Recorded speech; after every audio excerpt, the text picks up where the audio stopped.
Hey, Manong George here, and today we're diving into a topic na talagang medyo mainit-init, ano? This time, we're gonna talk about the ugly truth about immigrating to the UK for work. Yep, we're going there.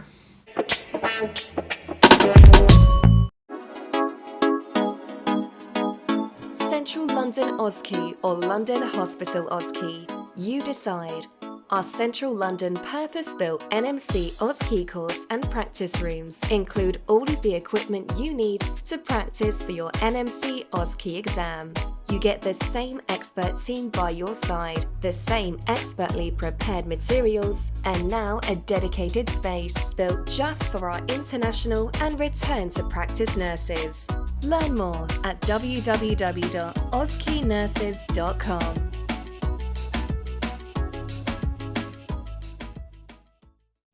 Isa na naman pong itong Real Talk series. Now, before natin umpisahan to, at bago kayo mag-dislike, let me just say, I love living and working here dito sa UK. Pero let's be honest, it's not all about fish and chips dito, no? And, lovely British accents. Marami ring in between dyan.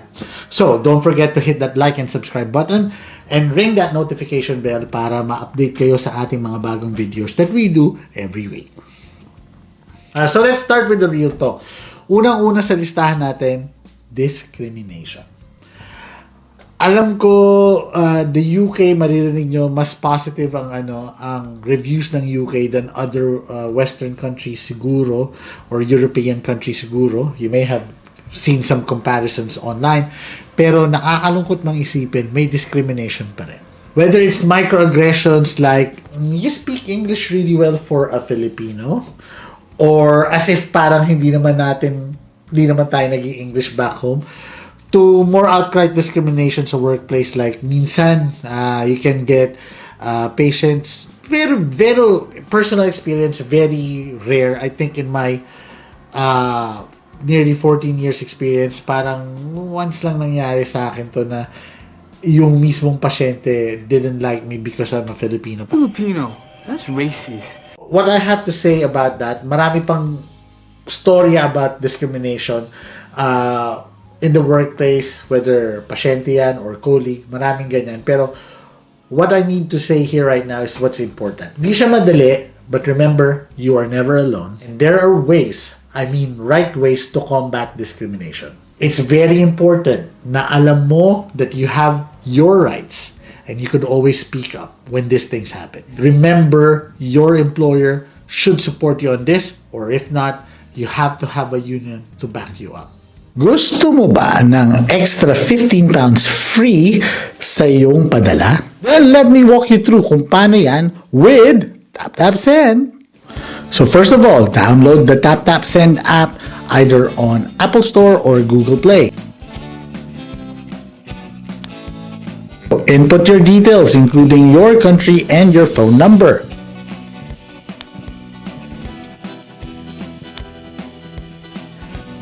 Once this has been set, ngayon ilagay kung magkano ang ipapadala mo. But don't forget, on this page where you can find the codes, here ilagay ninyo ang ating code, PINOYUK, and you will get an extra £15 top up.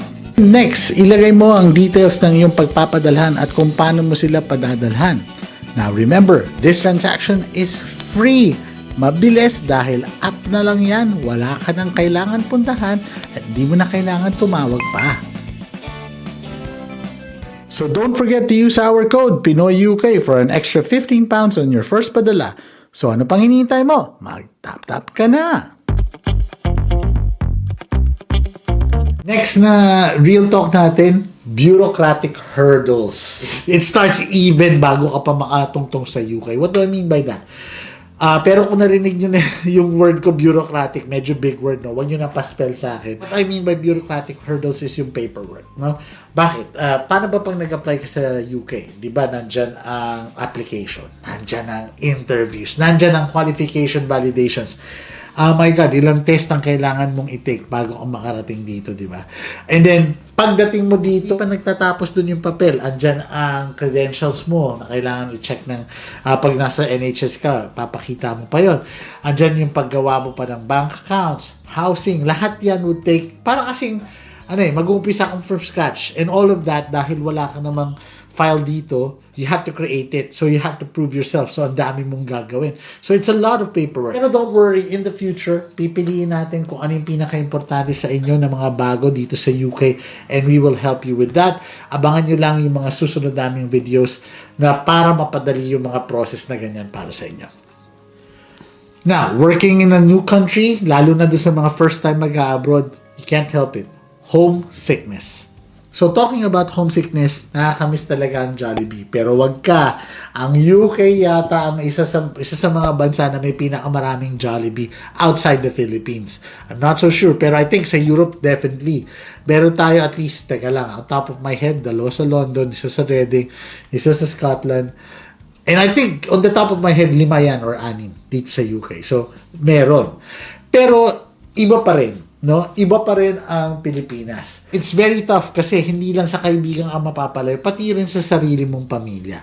And kung first time mo yan, naku, napakahirap. But, you know, that's what the Filipino community is for. You might find new family through your friends, through your cohort. And thank God, ngayon nga, in this day and age, meron ng video call, di ba? Noong panahon ko, Diyos ko po, letters yan, sulatan. And minsan yung sulat mo, 2 weeks pa minimum. Mabilis na yun pag nakarating sa Pilipinas. By the time na dumating yun doon, may bago ng kwento. And kung tatawag ka, naalala ko noon, 5 pound call cards pa yan. Na kailangan mabilis ka kasi yung 5 pounds parang 10-15 minutes lang. So, thank goodness ngayon for technology kasi ang dami ng paraan para makakontakt tayo sa ating mga mahal sa buhay back home. Well, yun lang muna tayo ngayon. I know it sounds tough, and to be honest, it is tough talaga. Pero remember why you're here, why you chose to live or work here in the UK. It's for a better life, for better opportunities. It is for your family back home. Keep your eyes on the prize kasi when you get there, it will all be worth it. And itong mga pinaghirapan mo, it will be just an anecdote in your life that you could tell your friends, your family na, well, you know what? I've gone through this and I've made it. If you like this video and want to hear more videos about life in the UK as a Pinoy nurse, then don't forget to give this video a thumbs up and subscribe to our channel. And if you want to also engage with us on Facebook, andyan ang ating Filipino UK Nurse Facebook group that we have 37,000 members na and it's growing. And for everything Filipino UK nursing, always remember, Manong knows.